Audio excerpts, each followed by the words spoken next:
There's several risks in GI right now. I think that the invasive procedures that we're doing from a screening standpoint need to change, and we need to focus our efforts more on the therapeutic procedures. So we need to adapt. We need to adapt to those changes. And, also there's going to be consolidation in healthcare, and GI is not going to be spared from that. And so if we don't become part of these changes and part of this disruption and part of this technological growth, then traditional gastroenterologists will die on the vine.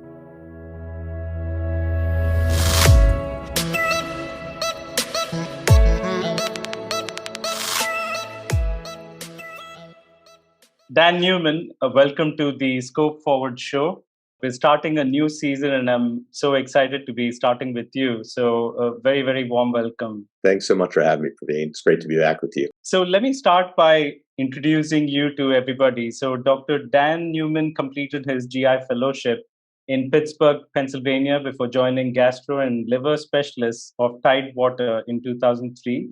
He was the president and CEO of that group, the largest group in Virginia, for 5 years prior to its merger with Capital Digestive Care in 2021.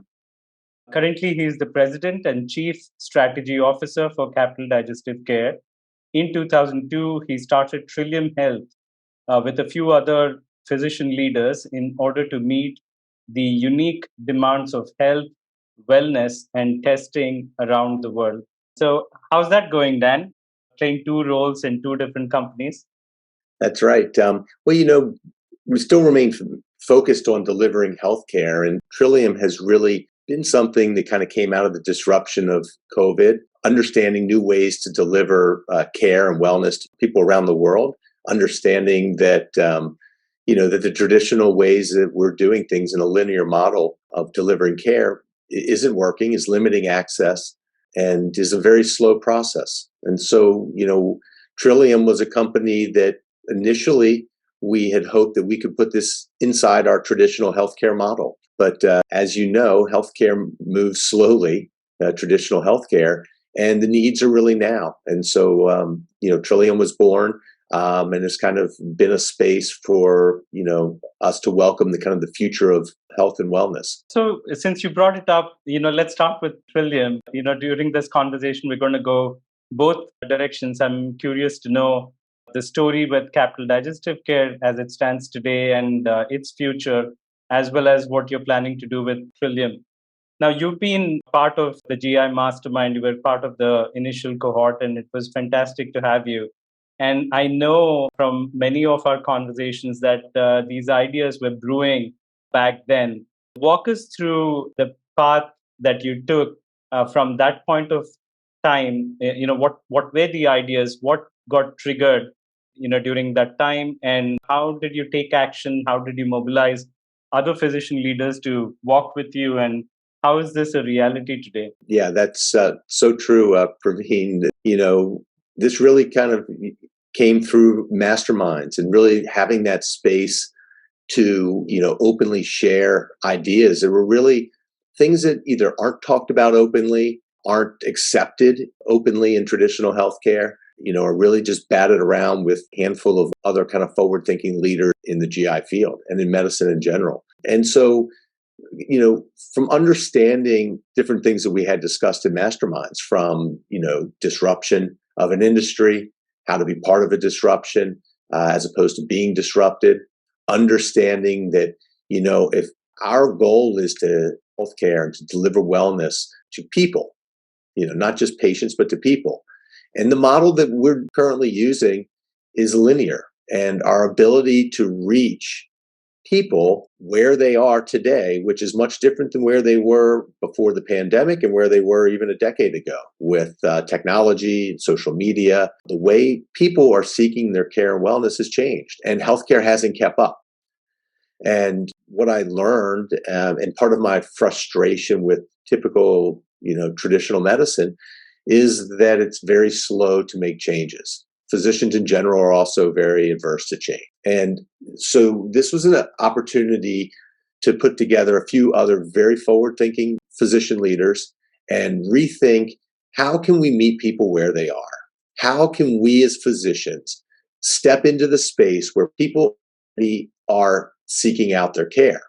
And if you're a person looking for health and wellness information, you should be getting it from people that are trained in that. You shouldn't be getting it from the tech community. You shouldn't be getting it from people who don't have any training. And a lot of stuff is being sold or peddled, around the world that is not necessarily in people's best interest. So it was time for physicians to actually take an active role in this disruption.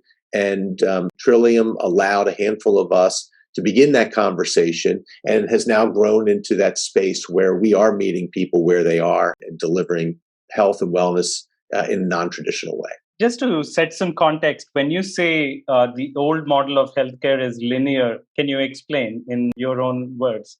Sure. So, if you think about what is involved in delivering care nowadays, it involves a person, navigating the healthcare system, finding a provider, actually getting in touch with an office, being able to make an appointment that is reasonable. If you have an issue, our society and really around the world expects that there should be an app that should fix everything, or you should have immediate solution. And so that takes time to get in with a provider. You need to come into that office. You need to take time off of work. You need to sit in a waiting room. You need to wait for a provider. This can take a day. This is, it's detrimental to people that are seeking care. It's stressful. It's not accessible. And then the care that's delivered is a provider, a physician or a provider sitting face to face with someone, and then setting up a plan to do the next steps, which could be days, weeks, months later. When that process of being one-on-one in that linear type relationship doesn't need to happen with the tools and the technology that we have available today. And so that linear model still exists, but we're going to see a shift in that. And Trillium is really at the forefront of that. And I think Capital Digestive Care is also at the forefront of looking on how we're going to deliver things in a non-traditional way. Excellent. So what does Trillium Health actually do? So it's interesting. We began Trillium as a platform that was going to be developing and identifying biomarkers, bacteria in the microbiome. Better understanding how the microbiome ties into disease processes, and in hopes of saying, we as physicians understand, disease processes. What we don't know is what is in the microbiome that might predict disease in the future, might predict new therapies in the future. And while that's been looked at here for years, it has come out of the technology community, the online, microbiome kits or stool collection kits. And it's not really rooted in science. It's rooted, it comes from a place of seeking data.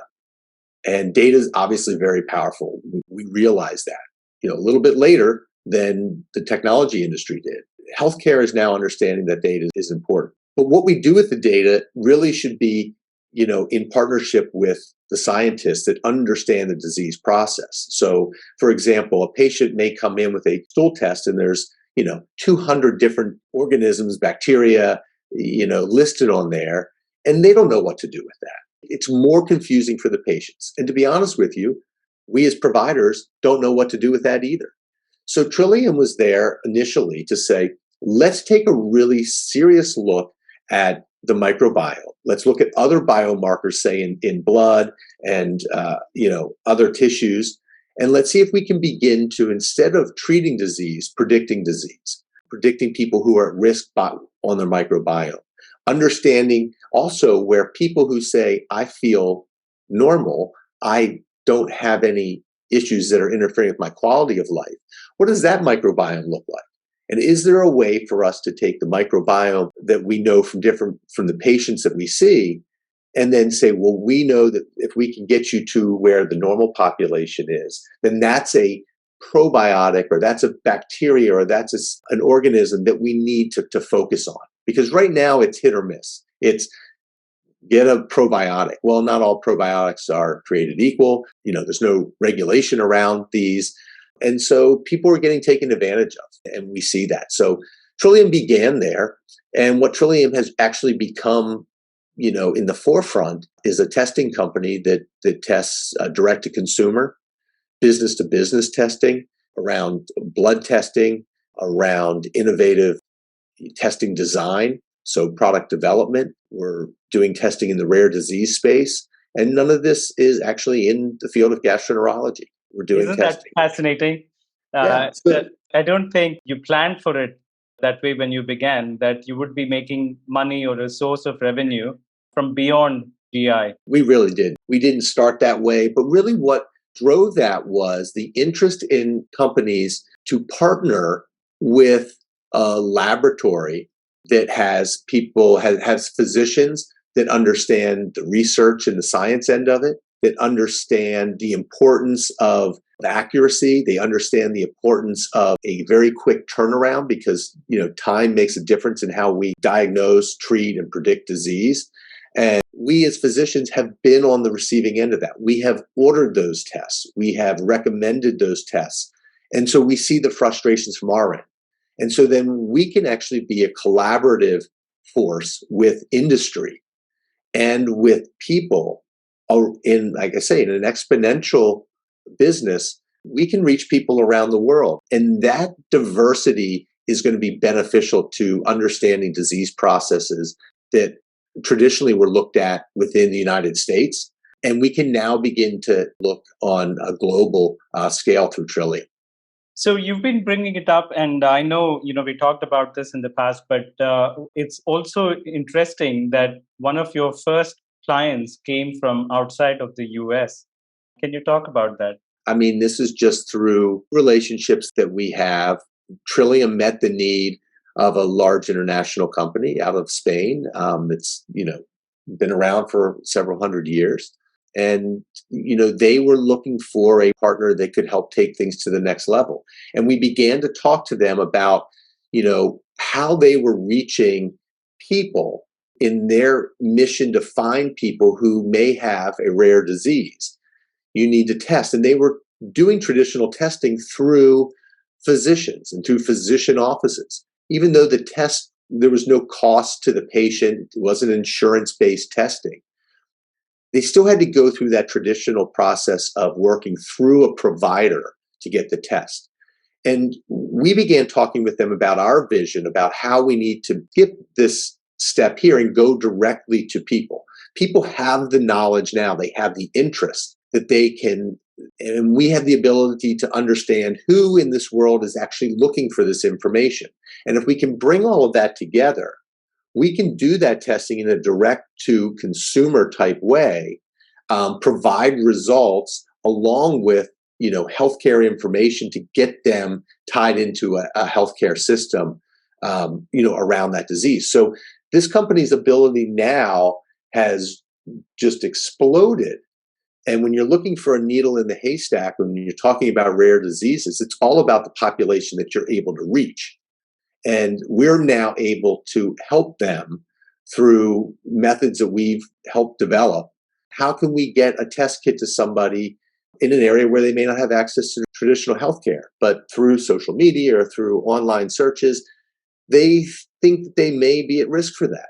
They should be able to have access to that testing. And we're now able to reach them directly with a test kit, with a blood spot card, as opposed to having to go somewhere and have blood drawn.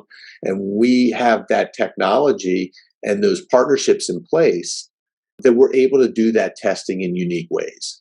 That's amazing. So your colleagues in gastroenterology, Dan, would tell you, but Dan, healthcare is local. What do you have to say for that? Yeah, I'd say just that, how many patients a day come in and they already have their list of diagnoses from Google or from, online healthcare sites. It just tells you that the information is out there. They're accessing a lot of the same information that physicians are, and they're accessing it in ways that they can understand. It may end up being local when care is needed, but people often come in well ahead of the curve compared to where they did 10, 20 years ago. Yeah, no, what this Trillium Health example, what you're doing very clearly is a live demonstration that this whole notion of the regionality of healthcare is currently a myth. It's a notion and it's past conditioning. and the world has moved forward. Like, so the industry does need to move forward. But thanks for sharing that. What types of clients does Trillium have? Is it all labs currently, or is it all to do with lab testing currently, or is it beyond that at the moment? At the moment, we're currently working as a laboratory partner, and we're developing specific testing for new products that may come. So say, drugs that may be coming to market that will need certain levels or testing or, to help develop therapies. But at this point, we're working with, several large companies that just have high volume testing. They need quick turnaround of testing, whether it be, just standard type chemistry testing or whether it be very specific rare disease testing. And we're also, in the space of offering all kinds of testing direct to consumers. And so we want people to be able to have access to the testing that they think that they need. And they're going to get that if they go into a traditional physician's office and they ask for, I want my hormone levels checked. If that doctor doesn't order, which they probably will, they're going to go to another physician or they're going to go to an online site and they're going to order that. So it might as well come from a company that has the physician backing and has the knowledge of traditional healthcare, but is also very forward thinking and is willing to say, yes, we will meet you where you are on your journey to solve your health and wellness needs. Just another counter question. Does this not distract you from the field of gastroenterology? I'm sure someone listening might be thinking that. It all ties in. I think our mission and what we do as physicians is to care for people. And if you're in this field and you're saying, you know what, I don't think that the efforts that I do every day to make a difference in population health are working because I can only reach a small number of people in my community. And even a lot of people who could access can't access us. And so that's very frustrating when you're in a field to help a population. And I don't think you'd find a physician that would say, we don't want to cure colon cancer. Well, I can tell you as a gastroenterologist, that is a primary focus. And we're screening 60 to 70% of the population at best. And we're not reaching areas that are underserved. So if you're telling me that as a gastroenterologist, in my core job to affect population health and prevent disease, I'm getting a D in that core course and core mission, that's unacceptable. So yes, we need to think outside the box. Trillium is not a distraction. Trillium is leading the way to show gastroenterologists and physicians in general that, what we think might be a GI disease may actually stem from something that we don't know. There may be things in the biomarkers that we have yet to identify that can predict specific diseases or understand the overlap between things that might be in our field and in somebody else's field. And that certainly exists, and it is completely an untapped area of healthcare that we need to explore. Let's talk about what frustrates you about gastroenterology as a space. Like I said, physicians are very slow to change. They get very comfortable in what they're doing. They practice for a long time, So careers are very long, but the ability to adapt, partly on the part of physicians and partly on just in the fact that the traditional healthcare system that we have in the US is not easily adaptable. And they have been rapidly outpaced by technology and everything else that's going around all of us now. So that's frustrating. It's very frustrating that we as providers cannot recognize and keep up with the pace. So for example, in our field, where we're going with cancer screenings in general is certainly moving away from invasive testing. We have the ability now, and we've seen it with biomarkers in the stool and biomarkers that are in the blood that are either available or going to be soon available. This is going to be the next phase of disease and cancer identification. And gastroenterologists are slow to adapt and are stubborn in thinking that continuing to screen our population at 60% of the population for one specific cancer, when we can use stool or blood to identify a cadre of potential risk factors for cancers. For us to believe that we're going to continue in this model of colonoscopy is selfish and is frustrating to me as someone who, as a physician who offers care. Our missions are the same, but we need to get together around this. So that takes me to a related question. What risks do you foresee for the field of GI? For people who are not thinking the way you just described, what risks do you see for them? There's several risks in GI right now. First of all, our workforce is not meeting the demand in this country. It's very hard to find gastroenterologists. So the way that we're delivering care through alternative models and physician extenders is certainly changing. And I think that's a good thing. I think that the invasive procedures that we're doing from a screening standpoint need to change, and we need to focus our efforts more on the therapeutic procedures. So we need to adapt. So we need to adapt to those changes. And, also there's going to be consolidation in healthcare, and we can talk about that some more. And GI is not going to be spared from that.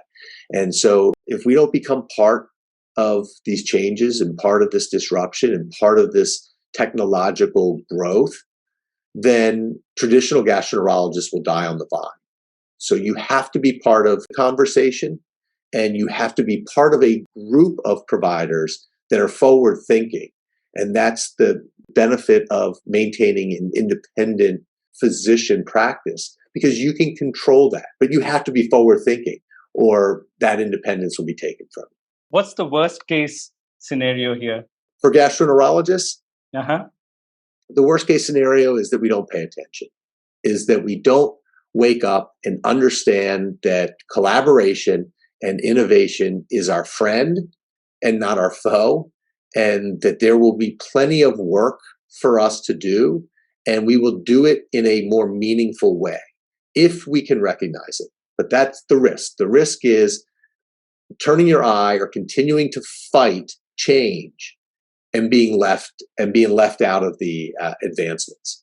I know you alluded to it, but I just want to call it out. So someone out there is saying, okay, Dan, I'm willing to listen to what you're saying. What's the best case scenario? Where could this go if we go down this path? Well, the best case scenario is that we begin to share ideas. We win by collaborating. We stop thinking it's us versus them within practice models. We begin to share data. We begin to, understand how we incorporate from proprietary, electronic healthcare systems to, something that's more global, because that data should be available, and it only makes what we do easier, and it makes it better for patients. So best case scenario is that we wake up, we begin to work together, we begin to find real partners in the advancement of healthcare. So, and by that I mean physicians should look for partners that are dedicated to healthcare, not private equity. And I say that because if you're with a healthcare company and you have a partnership there, or multiple partnerships with people that have long been in the healthcare industry, then as we grow together, our missions are aligned. But when you are simply talking about the monetization of healthcare, and as a physician group has a very short-term vision, and by short-term I mean financial incentive to partner with someone who has no understanding of healthcare, but they can sell you on a business idea. There is business in healthcare, but it should be with people who are focused and dedicated to remaining in healthcare and remaining your partner. Before we switch to capital digestive care and what you're doing there, how you're leading the practice there, I want to wrap up the Trillium portion by asking you one final question here. When you throw a stone and it goes as far out as 3 years to 5 years, where do you see Trillium Health going? What we see now is that we'll continue to advance the volume of testing that we're able to handle. We're going to be expanding our direct-to-consumer testing so that anyone around the world can have access to testing. We're going to be doing research and science on the back end of the data that we're getting, and we're going to be doing that in collaboration with our clients. And that, again, that helps society, that helps our population. It helps the corporations that are our customers to grow and innovate on their end. And it's those types of partnerships where we're going to see the future of health. So let's talk about your integration with Capital Digestive Care and the story after that and what's happening right now. But you were part of Tidewater and the group merged and was integrated with Capital Digestive Care.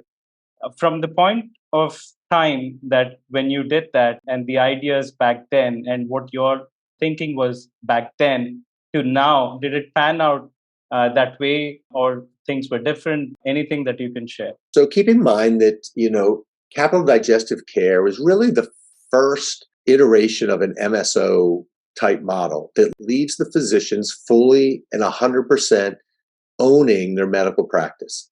It is a partnership on the administrative end of an MSO that is jointly owned by a healthcare company, in our case, SCA Health and Optum, United Healthcare, and the physicians. And those are the two parties that jointly own the company that services the medical practice. So, we went with that model after, we've obviously a group our size had every option on the table. We heard every pitch from private equity to hospitals, to entertaining doing something on our own.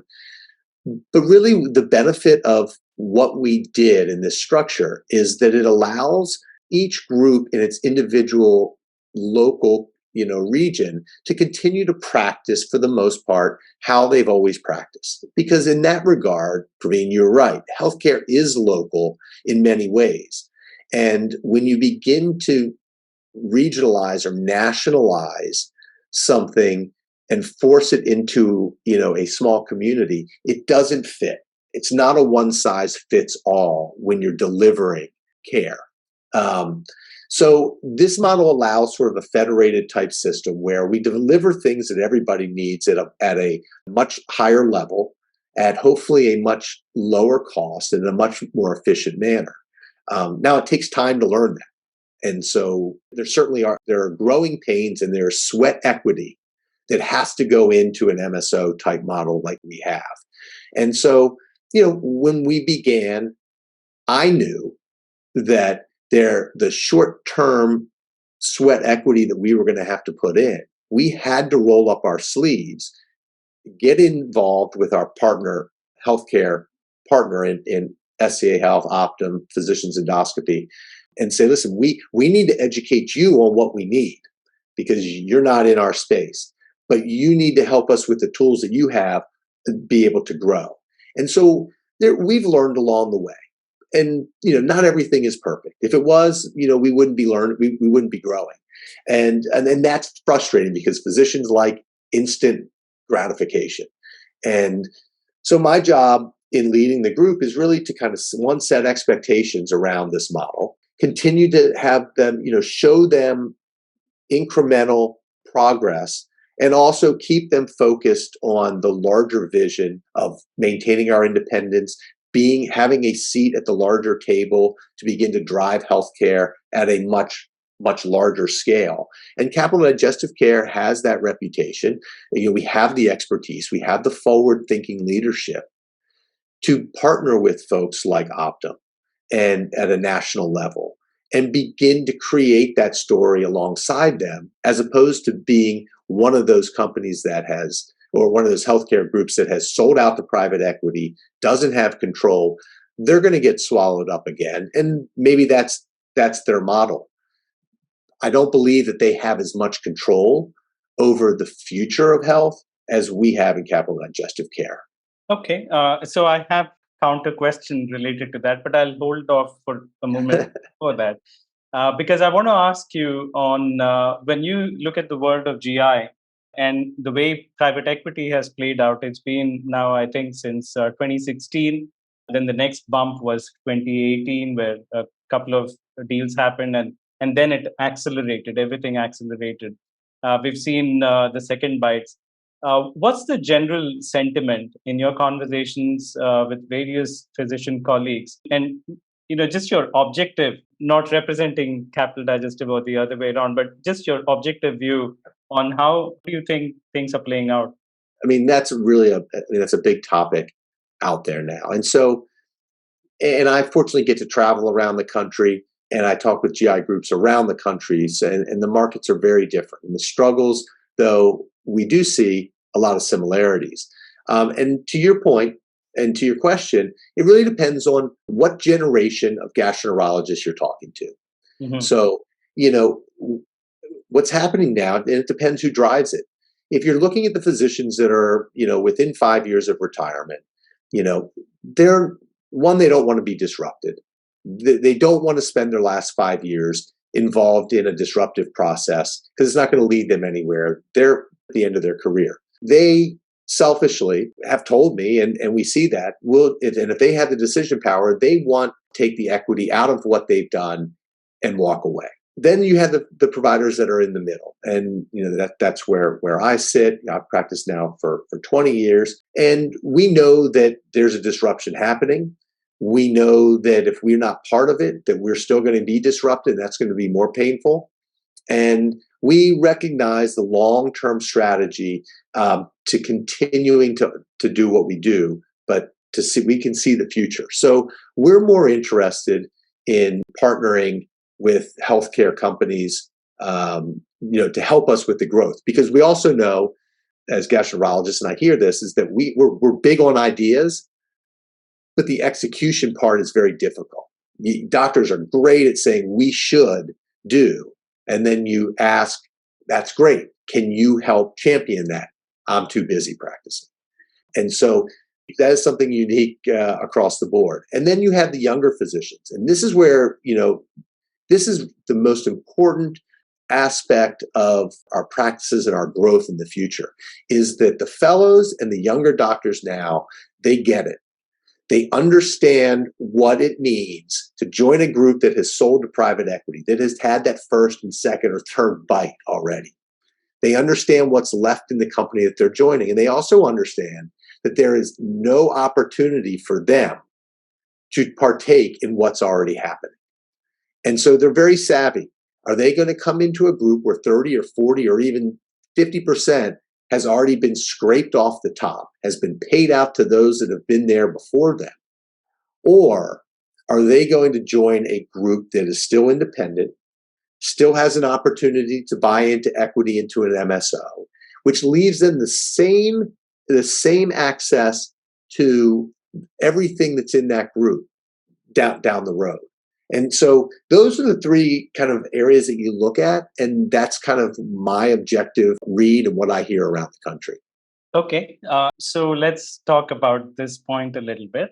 Initially, when Capital Digestive did this MSO, the positioning was that it's an independent MSO. Now, at that time, the involvement was with PEGI Solutions, and then PEGI went to SCA. SCA is part of Optum. Optum is part of United Health Group. Now, when you look at things in the larger context, my question to you, Dan, is, is it truly independent, or is it, part of a gigantic vertical integration network that is United? Sure. Well, I'll say that we are independent. We practice independently. We have, an equal say in the administration and the growth. And the other thing, too, is that the growth of the MSO and the success of what Optum now owns, SCA Health owns in our MSO, is solely based on the success of the medical group that the physicians own. So there is complete alignment there. It's not based on can Optum or can the MSO simply grow the number of doctors in Capital Digestive Care and then sell that, increase the EBITDA of what they own, and then have a transaction on the backs of those doctors. So we are independent. We choose who we partner with as clinicians. We're not forced to say this group's coming in under our fold because we're increasing our number of widgets that increases our EBITDA, which increases our bottom line to sell you. So we pick the quality of groups, and we've said no to more groups that have looked to join us than we've said yes to. And that's because we're independent and we value the quality of the people that we have to work with in a group that we all collectively own. to your second question about are we going to remain independent? Well, I think if we look at what's happened in the primary care field and the consolidation that's happened there, we should pay attention because those same forces are now happening in specialties. And so you'll see specialty networks occurring in one of a few vertically integrated networks. And obviously United Health Group and Optum is one, and there are several others. CVS Caremark is probably another one. I'm sure Amazon and someone in the tech world will probably throw their hat in the ring too. Well, where we're headed is that there is going to continue to be consolidation in healthcare, and there's going to be continued consolidation in specialty care. That's going to occur for a number of reasons. It's going to occur, one, because the ability to grow and the pace at which we have to grow to keep up with demand and technology is not something that physicians and physician groups have the capacity to do internally, even though physicians think that we're experts at everything. What we've learned is that we really need partners that can help us achieve the growth and the ideas that we have. So we're going to continue to see that consolidation. And we need those partnerships to help those become a reality. And so I do believe that while we remain independent now, I think the future is still questionable. My personal belief is that we're going to see greater consolidation as these groups come in under larger umbrellas. And there's, maybe 4, 5, 6 of those in the GI world. You're going to begin to see those larger groups then begin to have some consolidation. And it makes sense because there's a lot of things we can do together. There's a lot ways that we can reach a much broader population when we have interconnectability. And so that's where I see in the next 5 to 10 years. Let's do a thought experiment. And it's the year 2025, 26. So the third bite in gastroenterology has begun to occur. And then it repeats. So the PE platforms are consolidating. I'm sure, they probably merged with each other. They're getting bigger. And, God knows what. And Optum throws its hat in the ring and they buy up one of the platforms. So then, what you've built up until that point could probably start getting integrated with hitherto private equity model. Do you see all this happening? Any other envisioning that you would do? Let's say if we fast forward to 2030, for example. So what do you think? How is this going to play out? Well, I think that, there's a lot of pressures on private equity. Their ability to buy and sell is really market dependent as well. So in a time like this with high interest rates, we certainly see those offers pucker up a little bit. Mm-hmm. And also, they're not invested in the long-term growth of healthcare. They are in the business of transactions and making money. And that's their business. And our business is caring for people, offering high quality care, and being innovative in the healthcare space. So they will squeeze all the juice that they can out of physician practices. And that will continue to happen here for a little while. But as we've seen with, a GI platform now that where it has actually gone back to repurchase ownership back, that, in my opinion, probably oversold what they had, there's going to be a natural end to that. What we have, Capital Digestive Care has in our partnership with Optum is that Optum SCA Health, they will never be sold. Nobody will ever buy United Health Group in Optum. Their ability to make acquisitions is not dependent on the market. Their pockets are sufficiently deep that if an acquisition or a purchase makes sense and they evaluate it, they can make it happen. And those are the kind of partners that we need in specialty care. And so, yes, as private equity begins to say, hey, listen, there's nothing left. We've bled this group dry. And the senior doctors have taken the money and they've walked away. Then there's going to be time for someone like a vertically integrated platform is going to come in and they're going to buy what's left because they're going to have the tools to rebuild it. And then we will begin to integrate them into the models that we already have. And so we're building something for the long term here. The ancillary services that we're doing now have the ability to grow and to scale, whether that be in, fatty liver, evaluation in ultrasound, in-office ultrasound, in-office elastography or Vellicure, whether it be our clinical lab, as you know, Capital Digestive Care, the physician practice group wholly owns a clinical lab along with our anatomic lab. We do that in a relationship with Roche. We're the only private medical practice that has a center of excellence with Roche in the world, and that allows us that partnership to do a lot of things and to be at the forefront of offering care and development. And so as these groups begin to get bled dry, yes, they will be consolidated into this. It will not be the other way around. Private equity will not acquire, a group like Capital Digestive Care or anybody under the Optum umbrella. Okay. So, one other related question.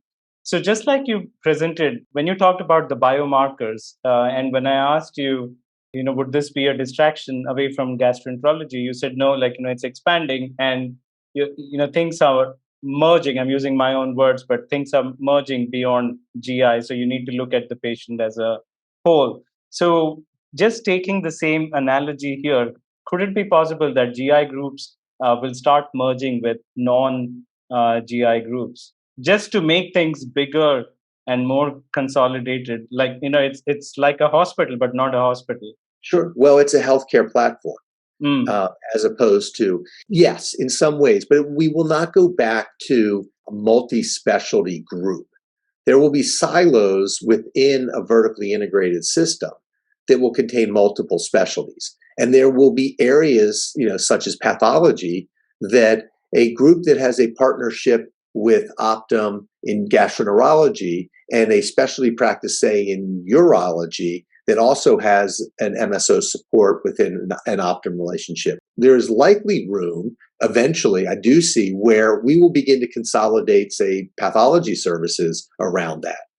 And then to your point about Trillium and how does Trillium distract? Well, a lot of the things that we learn through Trillium, advances in Trillium, we can then bring that to a company like Optum, and we can begin to use a lot of the things that we're learning there and do things under that larger umbrella that we're prohibited from doing inside a medical group practice.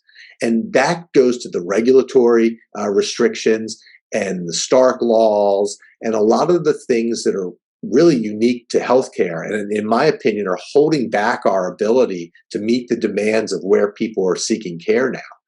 And so we can begin that consolidation, can help, and we will see different specialty networks. But having gastroenterologists or, that silo will still remain separate because we know what we're doing in our specialty. And the best thing to do is to allow those who do something in a specialty, whether it be GI or any other specialty, allow them to take the lead around things and give them the support to grow with their collective vision. Very interesting. If you had a free hand to shift Capital Digestive Care to digital and, move in the direction of exponentials and everything and no bottlenecks, what would you do and what would you like to see happen? So we're doing that. We're already actively involved in that. We know that future is coming. First of all, we need to offer as many services that should be outpatient services. We need to provide those, and we need to maintain and oversee the quality, and the access to those. So having people go to a hospital system and, wait their whole day to get a 20-minute ultrasound just doesn't make sense. So we need to begin to bring those services in-house. Second is that we need to understand that the electronic record and the data that we have, we need to understand that better. We need to begin to be able to utilize that, which means that the companies out there that are providing, the electronic medical record services need to get more robust. And we need to work on that together because the data will really help us understand disease and predict disease down the road, and allow us to change and adapt and understand how well we're doing with things. It'll help us, show value to payers and bring costs down, because that's going to be a big part of it. And then the other piece about digital transformation is around pathology. We're actively working on that with our partnership with Roche. We're understanding what is the best way to look at Apollo and, can that be done through AI? It can.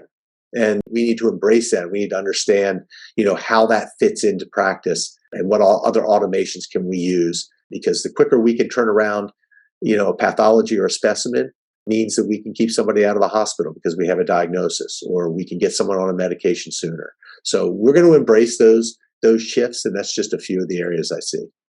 Superb. Dan, while the entire conversation has been about the future of GI, my last question usually is about the future of GI from your lens. So I'd love to know, summarizing everything that you've shared, what is the future of gastroenterology? Well, the future of GI is still going to be a procedurally oriented field. It's going to be focused on therapeutics and not diagnostics. And we're going to see consolidation of specialty services, meaning high-risk endoscopy, biliary services. We don't need to have those providers at every community hospital. We need to begin to control the population and get people to specific gastroenterologists that's all they do.